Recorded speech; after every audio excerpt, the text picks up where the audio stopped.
अलिबाग बनावट नोटा प्रकरणातील आरोपीचा पोलिसांकडून गेम. अलिबाग पोलिसांनी 3 ऑक्टोबर दरम्यान 500 रुपयांच्या बनावट नोटांचा लाखोचा साठा जप्त केला होता. या प्रकरणातील अलिबागमधील 35 वर्षीय भूषण पतंगे याला अटक करण्यात आली होती.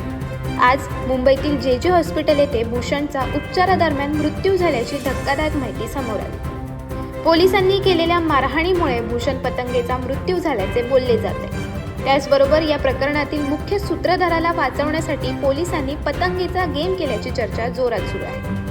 अलिबाग पोलीस ठाण्याचे पोलीस निरीक्षक किशोर साळे यांच्या मार्गदर्शनाखाली भूषण पतंगेच्या घरातून लाखो बनावट नोटा जप्त करून कारवाई करण्यात आली. त्याला न्यायालयात हजर केले असता 4 दिवसांची पोलीस कोठडी सुनावण्यात आली. दरम्यान त्याची वैद्यकीय तपासणी केली असता त्याला फिटचा गंभीर आजार असल्याचे समजले. जिल्हा रुग्णालयात सीटी स्कॅन होत नसल्यामुळे सीटी स्कॅन करण्यासाठी मुंबईतील जे रुग्णालयात त्याला हलवण्यात आले होते.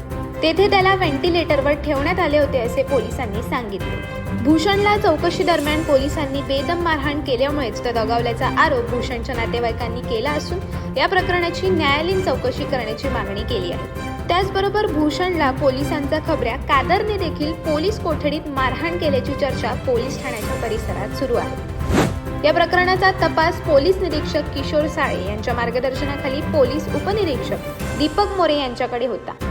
या प्रकरणातील जप्त केलेल्या नोटा दीपक मोरे यांच्या कायद्याचे ज्ञान असणाऱ्या लेकीकडून समाज माध्यमात व्हायरल झाल्या आहेत. त्यामुळे जप्त मालाच्या संवेदनशीलतेवरही प्रश्नचिन्ह निर्माण झाला आहे. अशाच अनेक घटना आणि बातम्या जाणून घेण्यासाठी सबस्क्राईब करा आमचं YouTube चॅनल KV न्यूज आणि इन्स्टा पेज कृषीवल न्यूजला फॉलो करा.